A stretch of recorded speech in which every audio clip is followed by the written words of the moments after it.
नमस्कार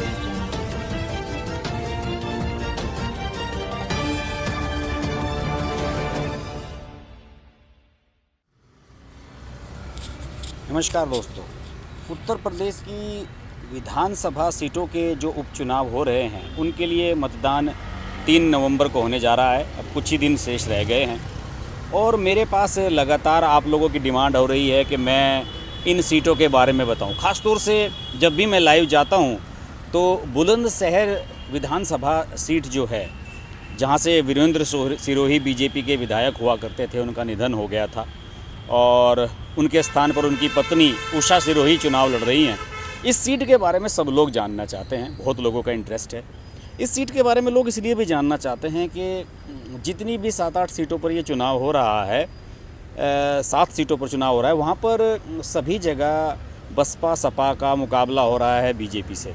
ये एकमात्र सीट है जो आरएलडी का कैंडिडेट लड़ रहा है और इसे सपोर्ट किया हुआ है समाजवादी पार्टी ने।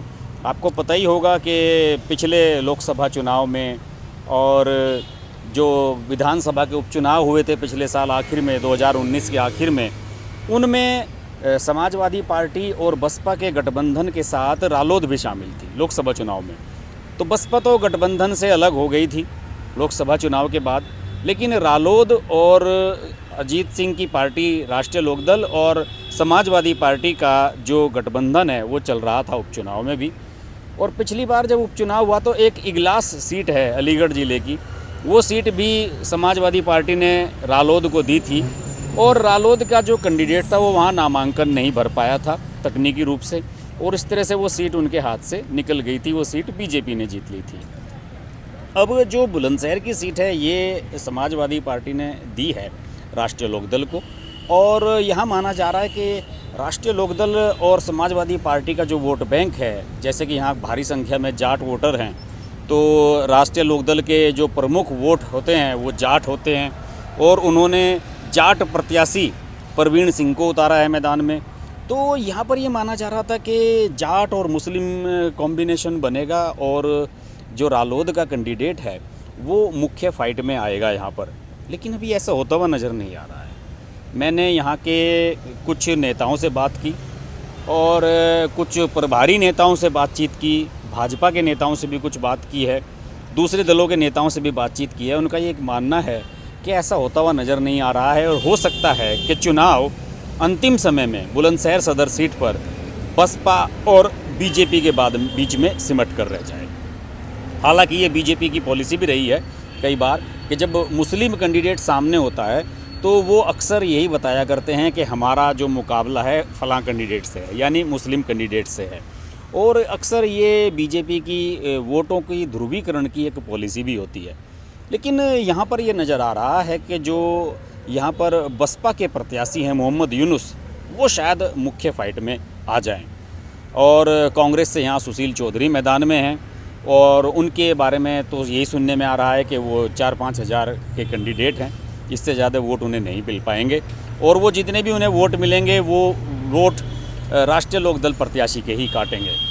बहरहाल यहाँ पर जो माहौल है, यहाँ पर योगी आदित्यनाथ ने भी जो है पिछले दिनों रैली की और उन्होंने ये भी कहा था कि 2017 के विधानसभा चुनाव का शुभारंभ बुलंदशहर से ही किया था मैंने, और अब प्रदेश में दंगाइयों को उनकी सही जगह पहुंचाया जा रहा है और दंगाइयों की संपत्तियों पर बुलडोज़र चलाया जा रहा है।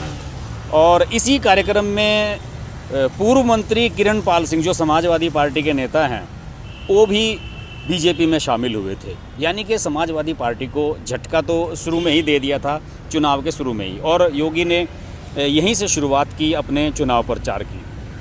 और फिलहाल ये है कि स्थिति ये नज़र आ रही है कि यहाँ पर जो आरएलडी के कैंडिडेट हैं, थोड़ा सा उसके बारे में बात करते हैं। और दिल्ली में भटोना एक जगह है, वहाँ के निवासी हैं प्रवीण कुमार और ये आरएलडी के प्रवक्ता भी रह चुके हैं और उन्हें बुलंदशहर से पार्टी का उम्मीदवार बनाया गया है। प्रवीण कुमार के पिता पहले विधायक रह चुके हैं, अगोता सीट से 3 बार विधायक रहे हैं। इसके अलावा वे राज्यसभा सांसद रहे हैं और केंद्र सरकार में राज्य मंत्री का भी पद उन्होंने संभाला है। 62 साल के प्रवीण कुमार ने दिल्ली यूनिवर्सिटी से एमए किया हुआ है और 1991 में अगोता सीट से कांग्रेस के टिकट पर चुनाव लड़ा था और ये चुनाव बाद में स्थगित हो गया था। 2 साल बाद 93 में प्रवीण कुमार सिंह आरएलडी में शामिल हो गए थे। इसके अलावा यहाँ पर भीम आर्मी जो चंद्रशेखर आज़ाद दलित नेता हैं सहारनपुर के, उनकी पार्टी है जो उन्होंने भी अपनी पार्टी बनाई हुई है और आज़ाद समाज पार्टी है। उन्होंने मोहम्मद यामीन को कैंडिडेट बनाया हुआ है। मोहम्मद यामीन निश्चित रूप से मुस्लिम वोट काटेंगे, चाहे वो बसपा प्रत्याशी के काटें चाहे सपा प्रत्याशी के काटें। इसके अलावा राष्ट्रीय क्रांति पार्टी से यहाँ उर्मिला राजपूत प्रत्याशी हैं और लोकदल जो है पुराने वाला लोकदल, उससे महमूद हसन और इसी तरह के कई और छोटे मोटे कैंडिडेट यहाँ पर मैदान में हैं। तो फिलहाल यहाँ जो स्थिति नज़र आ रही है वो दोस्तों यही नज़र आ रही है कि मुकाबला अब धीरे धीरे यहाँ पर रालोद और बीजेपी के बजाय बसपा और बीजेपी में होता हुआ नज़र आ रहा है। हालांकि कुछ लोगों का कहना है कि मुकाबला त्रिकोणीय भी हो सकता है और अगर त्रिकोणीय हुआ तो बहुत कम मार्जिन से यहाँ पर जीत हार होगी।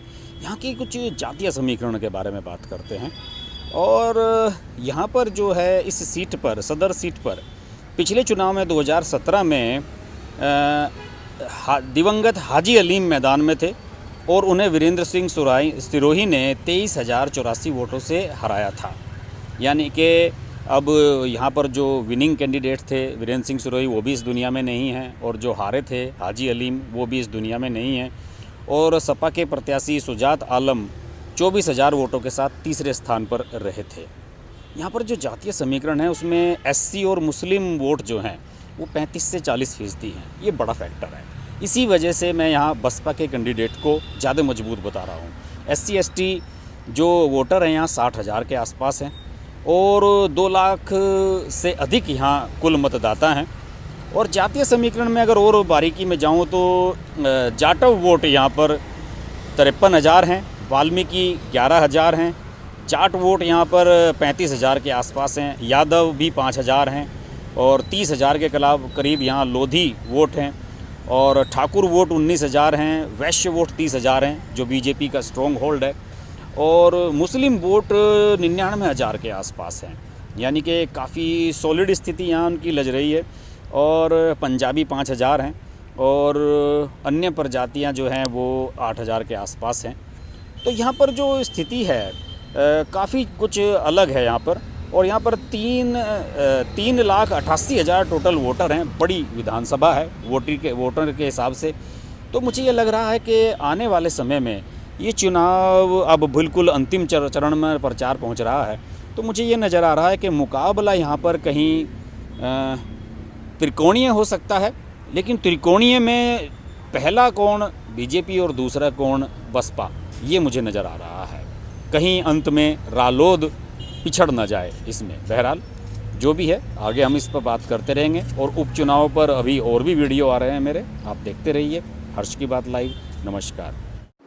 अगर आपको हमारी वीडियो पसंद आई तो वीडियो को लाइक करें, चैनल को सब्सक्राइब करें और नोटिफिकेशंस के लिए बेल आइकन को प्रेस करें।